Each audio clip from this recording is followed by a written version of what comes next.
आपको सभी को पता ही है कि वरिष्ठ नागरिकों के लिए भारत सरकार ने या राज्य सरकार ने जो उम्र तय कर रखी है 60 साल की है, उससे ऊपर जो है तो वरिष्ठ नागरिक के अधिकार सभी को मिलते हैं।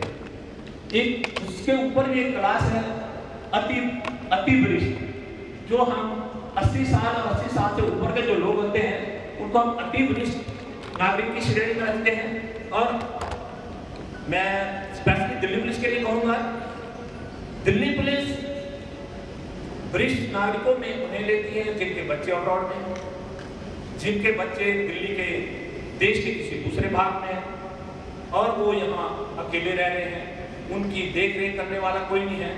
तो दिल्ली पुलिस एक सीनियर सिटीजन सेल बनाया हुआ है। आपके इलाके का, मेरे ख्याल आपको पता है आपके इलाके का सीनियर सिटीजन कहाँ है, कोई बताएगा?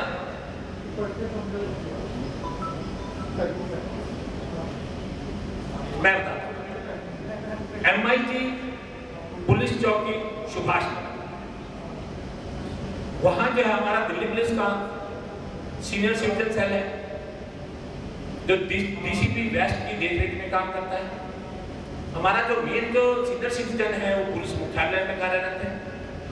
जितने भी डिस्ट्रिक्ट दिल्ली के हैं, हर डिस्ट्रिक्ट में एक सीनियर सिटीजन सेल है। हर थाने में एक सीनियर सिटीजन रजिस्टर होता है जिसकी SHO मॉनिटरिंग करता है, और उसके बाद डिस्ट्रिक्ट लेवल पे सभी थानों का मॉनिटर होता है और हेडक्वार्टर लेवल पे पूरी दिल्ली का मॉनिटरिंग होता है। आपकी वेस्ट दिल्ली में हमारे 6000 के करीब सीनियर सिटीजन हैं जो ऑन रिकॉर्ड है। सीनियर सिटीजन की रजिस्ट्रेशन के लिए, पंजीकरण के लिए मैंने आपको पहले बताया कि पात्रता का यही है कि जो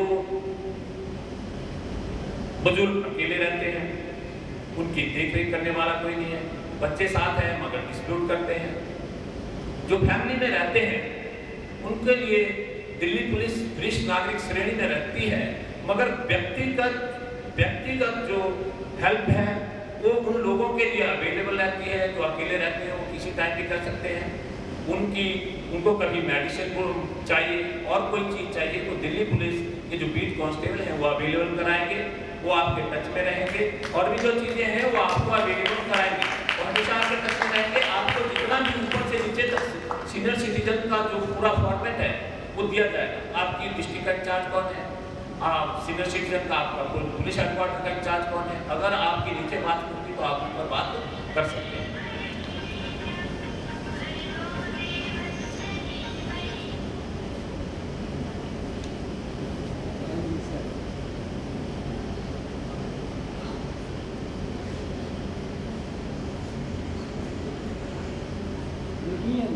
यहाँ मैं आपको एक नंबर भी नोट करा दूंगा जो आपकी वेस्ट दिल्ली का है सीनियर सिटीजन का, अगर कोई नोट करना चाहे तो नोट कर लें।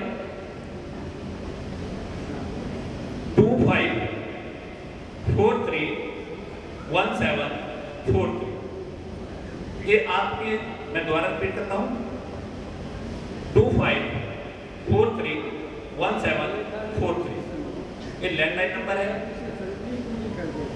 हाँ, ये जो है तो आपका वर्किंग टाइम में रहता है क्योंकि इसका जो टाइम है ऑफिस टाइम है। राउंड द क्लॉक अगर आपको चाहिए तो आप थाने से किसी भी टाइम संपर्क कर सकते हैं।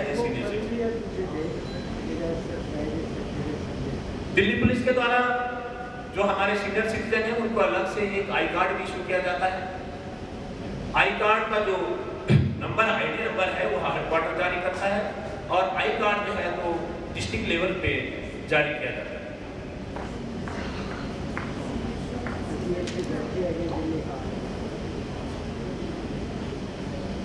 इसमें सर्वप्रथम उन लोगों को पात्रता दी जाती है जो अपने परिवार के बिना, बच्चों के बिना एकाकी जीवन जी रहे हैं,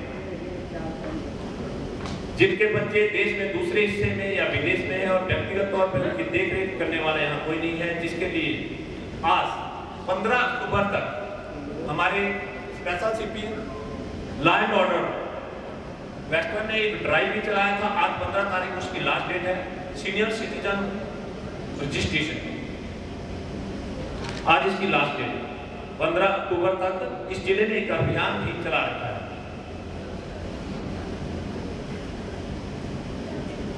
इसके लिए आप दिल्ली पुलिस वरिष्ठ नागरिक सीनियर सिटीजन ऐप, आप तो सारे लोग पढ़े लिखे हैं, आप सीनियर सिटीजन ऐप पे भी जा सकते हैं। इसका रजिस्ट्रेशन का सिस्टम मैनुअल भी है और ऐप से भी है। दिल्ली पुलिस में जाके Delhi police senior citizen app पे जाके भी रजिस्ट्रेशन करा सकते हैं और मैनुअली भी इसकी रजिस्ट्रेशन होती है। मैनुअली रजिस्ट्रेशन के लिए आप रीडर एसएचओ के पास जा सकते हैं, वहाँ एक फार्म होगा, उसको भर के फार्म भरा जाएगा, एक आपकी आईडी हो लगेगी, एक दो साथ में फोटो लगेगी, 2 फोटो लगेगी और उसके बाद एक वेरीफाई होगा कि आप जो है तो उसके पात्र हैं नहीं है और उसके बाद हेडक्वार्टर जाएगा, फिर जो प्रोसीजर आईटी का है वो आगे चालू होगा। अगर कोई थाने तक जाने के लिए भी सक्षम नहीं है तो जो बीट कांस्टेबल है, बीट कांस्टेबल को कहेगा, बीट कांस्टेबल आपको फॉर्म अवेलेबल कराएगा, आप फॉर्म भर के आईडी लगा के और अपने 2 फोटो लगा के साथ में भेज सकते हैं। तो जो भी फॉर्मेलिटी है वो पूरी करवाएगा।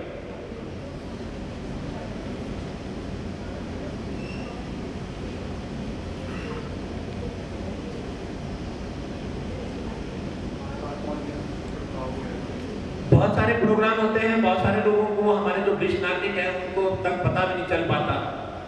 तो जिले के द्वारा जब आदमी इस संस्था से अटैच हो जाता है, सीनियर सिटीजन में अटैच हो जाता है, तो जो मैंने आपको बताया एल्डर डे पे प्रोग्राम होते हैं, सीनियर सिटीजन अवेयरनेस प्रोग्राम होते हैं और अन्य जो भी प्रोग्राम होते हैं। हमारा आज की डेट में सबसे बड़ा जो समस्या है वो मैं आपसे जरूर डिस्कस करूंगा। उसमें ज्यादातर जो इसका शिकार होते हैं वो बुजुर्ग, वो है आपका आजकल साइबर फ्रॉड, वो है आपका साइबर क्राइम। जो नई जनरेशन है वो वेल कॉन्वर्सेंट है, वो अच्छी तरह से हर चीज को करती है, वो इस चक्कर में नहीं आते। और आजकल जो दूसरा जो फिजिकल सिस्टम था वो बहुत कम हो गया है और आजकल जो है साइबर क्राइम बहुत तेजी से फैला हुआ है और ये जो है तो अब बुजुर्ग लोगों को ज्यादा शिकार बनाते हैं। पैसा इनके अकाउंट में होता है और पैसे की फ्रॉड बहुत ज्यादा है और जितने भी इनके हब हैं वो दिल्ली और दिल्ली के आसपास कोई नहीं है। कोई जामताड़ा में है, कोई कलकत्ता में है, कोई कहीं है, कोई कहीं है और ऐसी जगह है जहां पुलिस की भी पहुंच नहीं हो पाती। पुलिस के लिए भी उन लोगों को लाना बहुत मुश्किल हो जाता है, ऐसी जगह है। ऑर्गेनाइज्ड गैंग है, ऑर्गेनाइज्ड क्राइम कर रहे हैं। तो मैं चाहता हूं कि इसके बारे में कोई भी बैंक, कोई भी मोबाइल कंपनी कभी भी इस तरह का कोई डाटा नहीं मांगती कि आप हमारे को ये दे दो वो दे दो। कभी भी अपना कोई भी ओटीपी मांगे, कभी भी कोई ओटीपी किसी के साथ शेयर ना करें। कोई भी आ जाता है कि इस लिंक को आप जो है तो क्लिक करें, जैसे ही क्लिक किया और हमारे अकाउंट से पैसा हो जाता है। कभी भी किसी की कीमत में किसी भी लिंक को क्लिक ना करें। साइबर क्राइम खाली पैसों तक ही नहीं है, ब्लैकमेलिंग भी है। कई बार ये हमारे को इतनी इमोशनल कर देते हैं, वीडियोग्राफी तक करते हैं, वीडियोग्राफी तक कर लेते हैं और वीडियोग्राफी करने के बाद लोगों को ब्लैकमेल करते हैं। ये मेरा पर्सनल भी एक्सपीरियंस है। मेरे बहुत सारे साथी हैं जो अभी गेस्टेड अफसर रिटायर हुए हैं, कोई प्रिंसिपल रिटायर हुआ, कोई कुछ रिटायर हुआ।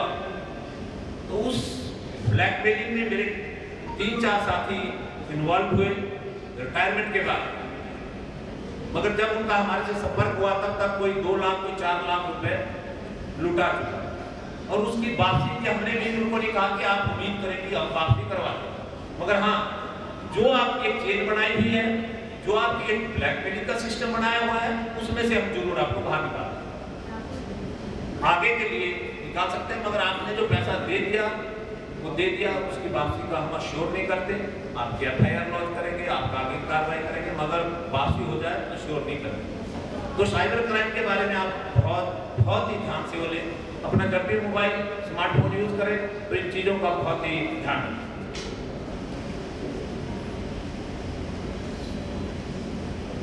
सीनियर सिटीजन के लिए गवर्नमेंट ऑफ इंडिया ने, स्टेट गवर्नमेंट ने टोल फ्री नंबर भी दिए हुए। आपके किसी के पास है toll free number? All India का भी टोल फ्री नंबर है और स्टेट लेवल के भी टोल फ्री नंबर है। तो सीनियर सिटीजन के लिए जो टोल फ्री नंबर काम करता है 1291। इसके अलावा 112 सबके लिए अवेलेबल है। जब आप 112 पे मिलाएंगे और अपना रेफरेंस देंगे मैं सीनियर सिटीजन हूँगा, तो आपकी जो कॉल है वो प्रायोरिटी पे ली जाएगी।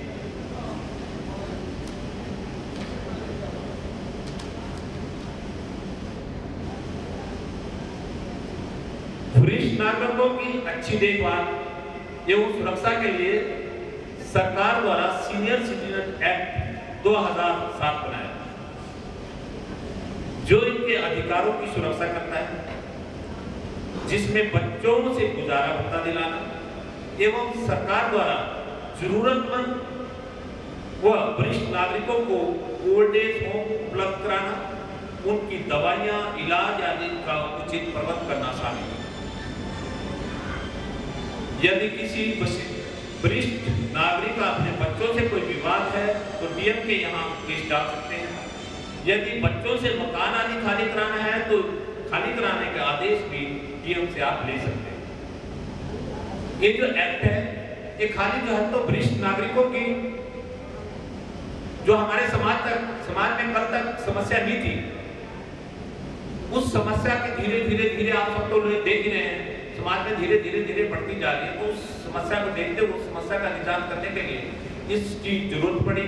तो 2000 एक्ट में सीनियर सिटीजन एक्ट 2007 बनाया गया और उसमें हाल ही में 1-2 अमेंडमेंट हुई है जो टाइम टू टाइम समय के अनुसार होती रहती है।